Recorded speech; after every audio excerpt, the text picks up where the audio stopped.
এই পৃথিবীতে প্রত্যেকটা মানুষের কাছে, প্রত্যেকটা সন্তানের কাছে তাদের পিতামাতা হচ্ছে সবচেয়ে বেশি আপন, সবচেয়ে বেশি মূল্যবান।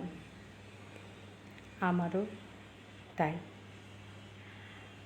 বিশেষ করে আমরা যারা মেয়েরা দূরে থাকি, ইচ্ছা করলেই পিতামাতা, ভাই বোন, আপনজনদেরকে দেখতে পাই না, তাদের সঙ্গে সময় কাটাতে পারি না। আমাদের কষ্টটা যেন অন্যরকম।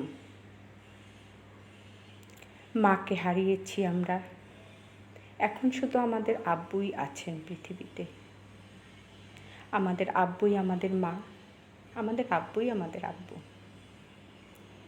আজ আমার জীবনের সবচেয়ে গুরুত্বপূর্ণ মানুষটি আমার বাসায় আসছেন।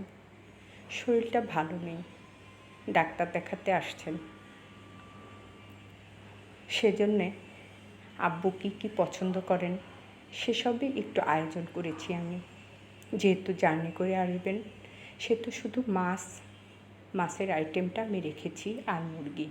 প্রথমেই দেখতে পেয়েছেন আমি রুই মাছের মাথা দিয়ে মুগ ডাল দিয়ে মুড়ো ঘন্ট করেছি। এটা আমার আব্বুর খুব পছন্দের। তারপর রুই মাছ কয়েক টুকরো ভুনা করে নিয়েছি। আর এটা দেখছেন, এটা হচ্ছে পাঙাশ, নদীর পাঙাশ মাছ। সেদিন আমার হাজবেন্ড এনেছিলেন।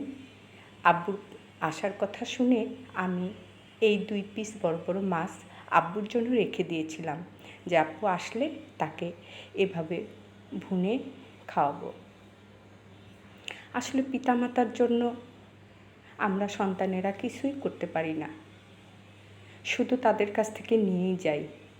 তারপরও একটু থেকে একটু হলেই আমরা পিতামাতাকে কতই না অবজ্ঞা করি, অবহেলা করি। এটা কিন্তু ঠিক না। যাই হোক, দেখতেই পেলেন আমার 2 চুলায় 2টা, এক চুলায় নদীর পাঙাশ মাছ ভুনা হচ্ছে, আর এক চুলায় রুই মাছ ভুনা হচ্ছে। দুটো রান্নাই আলহামদুলিল্লাহ আমার হয়ে গেল।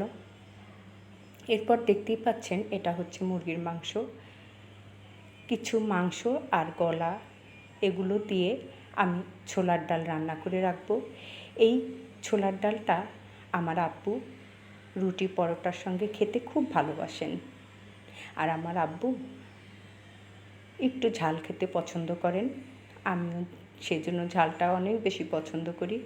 যদিও আমি শুকনা মরিচটা খুবই কম দিয়েছি, দেখেছেন আমি রুই মাছের শুকনা মরিচ দিইনি, পাঙাশ মাছে একটুখানি দিয়েছি। যা হোক, দেখলেন আমার ডালটাও হয়ে গেল।